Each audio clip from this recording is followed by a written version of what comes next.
네, 안녕하세요. 알파균의 경제 뉴스 시작해 볼게요. 네, 조회수가 뭐 하나 정도 되는 것부터 다 하겠습니다. 현대, LG 이어 롯데에도 밀린 삼성그룹주라고 하네요. 여러분들 펀드 가입 많이 하고 계시죠? 퇴직연금도 펀드로 가입할 수 있는데 이렇게 그룹주에 투자할 수도 있습니다. 미래에셋 타이거 현대차 그룹 주가요. 1년 수익률 95.5%고요. 현대 뉴현대그룹 플러스 증권 이것도 70%, 롯데그룹주 29%, 1년 수익률입니다. 미래에셋 타이거 LG그룹 70%, 한국투자 삼성그룹 리딩 플러스 증권 투자 신탁 41%, 한국주다 킨덱스 삼성그룹주 동일가 증권 상장지수 투자 신탁 32% 되네요. 네, 삼성그룹주가 그렇게 많이 오르진 않았습니다. 네. 국제유가 명운진 이스라엘 무지개 연정이네요. 여기 그래프 보이시죠? 원유 가격이 쭉쭉쭉쭉 올라가고 있는데요. 그게 이스라엘의 정치 상황이랑 연결되어 있다고 합니다. 정말 신기하죠? 그 이유는 무엇일까요?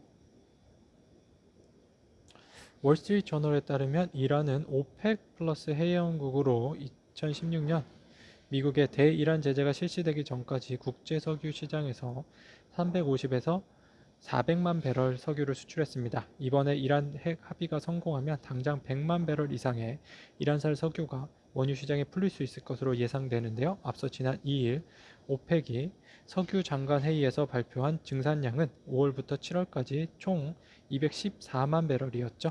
이란이 빠른 속도로 기존 생산량만큼 석유를 시장에 공급할 경우 당장 국제 유가는 그만큼 증산 효과가 나타나게 됩니다.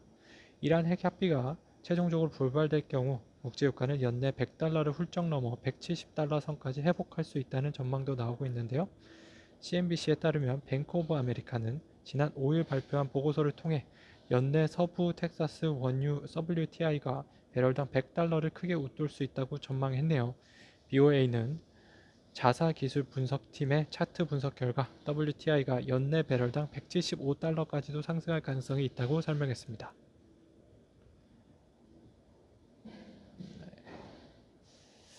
여러분들 어떤 거에 관심이 많으신가요? 타이레놀 품귀. 예, 타이레놀 관심 많으시죠? 요새 백신 맞고 타이레놀 하나씩 복용을 한다고 하네요. 자, 타이레놀한테도요, 우여곡절의 시기가 있었습니다. 미국 시카고에서 감기에 걸린 12세 소녀가 타이레놀 먹고 숨졌죠. 며칠 새 시카고 일대에서 7명이나 타이레놀 복용 뒤 죽었습니다. 조사 결과 타이레놀 캡슐에 청산가리가 섞여 있었어요. 당시 존슨앤존스 최고 경영자 제임스 버크는 책임의 한계를 정하지 않고 신속하고 단호한 조치를 내렸죠. 우선 언론을 통해 사건의 진상을 솔직히 알렸으며 범인 검거에 10만 달러의 현상금을 내걸었습니다. 전국의 병원과 약국에 있는 타이레놀을 모두 수거해 폐기 처분했습니다.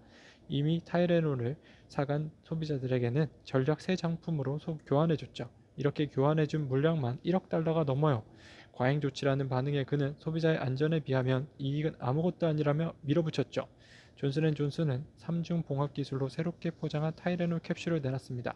독극물에 오염될 가능성을 원천 차단했죠. 존슨앤존슨 백신도 만들고 타이레놀을 만들고 꼭 먹고 알먹고 하고 있네요. VIP 고객님, 호텔은 마음에 드세요? 시티은행 몸감 지키기에 살을 났었습니다. 시티은행 VVIP 고객이라면 한국이죠. 추가 비용 없이 개인 전담 직원을 통해 국내외 여행, 모임 목적과 맞는 레스토랑, 피부관리 및 미용, 자녀와 함께하는 프로그램, 문화 공연, 전시회 등을 추천받을 수 있습니다. 예약 대행 서비스도 제공받을 수 있어요. 은행 관계자는 단순한 추천이나 예약 대행이 아닌 고객 만족을 위해 종합적으로 지원하는 것이 목적이라며 예를 들어 여행 계획이 있는 고객이라면 원하는 여행지의 숙박, 교통편, 추천 예약부터 항공권과 호텔 예약, 여행지 주변 맛집과 관광지 소개, 리무진 의전 제공까지 도움받을 수 있다고 말했습니다. 네, 부동산 소식에 공무원 특공 폐지, 일반 청약 2배 올랐네요. 세종 전국구 청약 강풍이 불고 있습니다. 세종시 일반 청약은 다른 지역과는 배당 방식이 다릅니다. 행복청 고시에 따라 세종시 거주민과 비거주민 비중을 5대5로 두고 있습니다.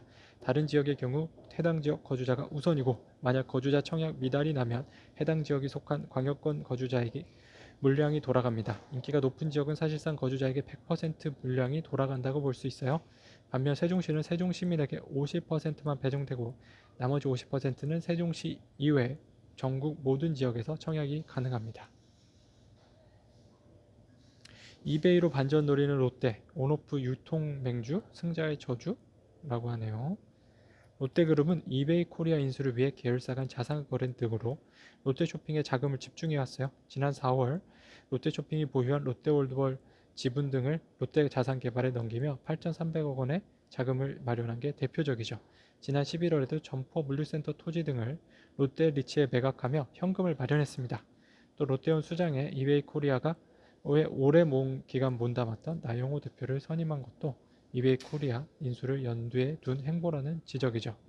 나 대표는 이베이 코리아 퇴사 당시 조건으로 이번 인수 전에는 일체 관여하지 않지만 롯데쇼핑이 이베이 코리아를 인수하게 될 경우 인수 이후 작업에는 핵심 역할을 맡게 될 전망입니다. 이베이 코리아 내부 사정, 시스템을 가장 잘 알고 있는 사람 중 하나이기 때문이죠. 네이버 DSSF, D2SF, 쇼핑 웹툰 주력 사업 갈증, 모든 투자가 잠재적 M&A라고 하네요. 네, 네이버에 그 스타트업 투자하는 그 팀이 있다고 합니다. 네, 여기는 이제 잠재적으로 그 인수까지 염두에 두고 전문적으로 투자를 하고 있다고 하니까요. 좋은 것 같습니다. 표가 있었던 것 같아서 클릭했는데 없었어요. 김용석의 트렌드 빅 퀘션, 당신이 애들이라 부르는 그들이 당신의 미래를 이끈다고 합니다. 포브스의 전 세계 최고 부자 순위에 1위 2021년 1위에 오른 제프 베이조스가 아마존을 창업했을 때가 30세였어요. 30대 초반에 억만장자가 됐고요. 경제, 사회, 산업적 영향력도 막강합니다. 2위인 일론 머스크는 24세에 스타트업을 시작해 여러 회사를 만들었는데 20대 후반에 이미 수천만 달러를 벌었고 페이팔을 마각한 31세에 억만장자가 됐죠. 그 돈으로 스페이스 X와 테슬라를 키워 산업의 판도를 바꿔놨습니다. 1995년부터 2017년까지 포브스의 세계 최고 부자 랭킹 1위를 독식하다시피 했던 빌 게이츠는 2021년 세계에서 네 번째 부자입니다. 그는 20세에 마이크로소프트를 창업했고 31세에 나스닥에 상장시켜 억만장자가 됐죠. 5위인 마크 저크버그가 페이스북을 창업했을 때는 20세였고요. 나스닥 상장으로 억만장자가 된 것이 28세입니다.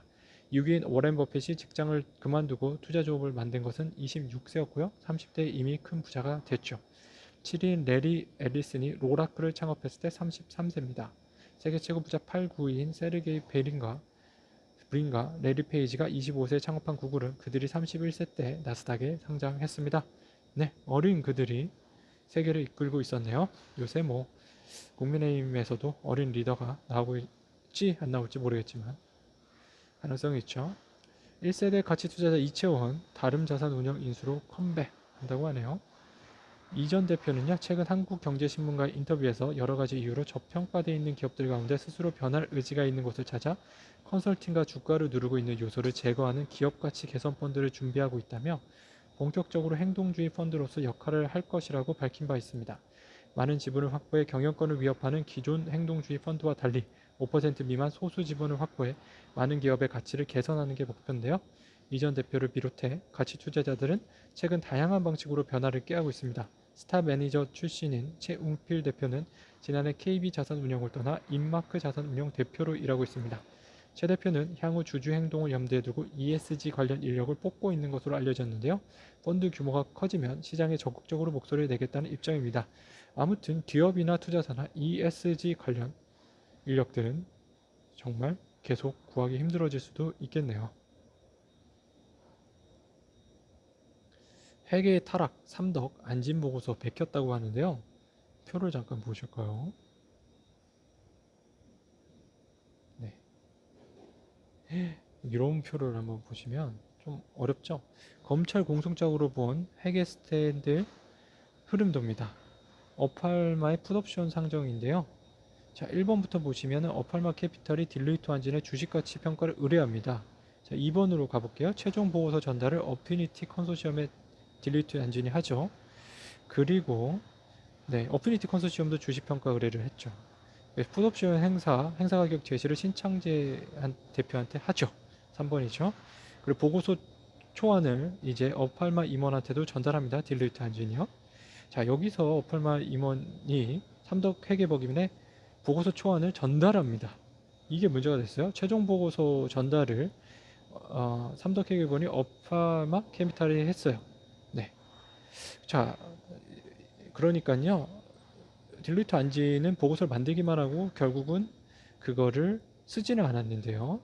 도저히 이거는 못하겠다라는 의사를 냈다는 거죠. 근데 삼덕 회계법인이 그 이제 회계법인 이름만 바꿔서 보고서를 제출했고 이걸로 주가를 상장했다고 하니까 문제가 됐죠.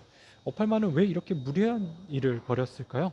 어팔마가 신 회장의 친인척 지분 5.53%를 2007년 인수할 때 체결한 계약서에 따르면 풋옵션 행사가 이루어지면 어팔마와 신 회장 측이 각각 독립적인 회계법인을 선임한 뒤 해당 회계법인이 행사일로부터 15일 안에 주식평가 보고서를 제출하도록 했어요.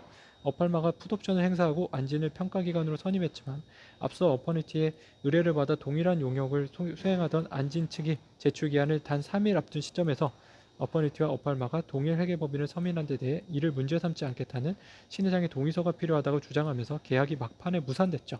상식적으로 신 회장이 이를 문제 삼지 않을 것이라는 것을 안진이나 어팔마 측도 잘 알고 있었기 때문으로 추정됩니다. 네, 오늘 알파균의 경제뉴스 여기까지 전해드렸습니다. 즐거운 하루 되세요.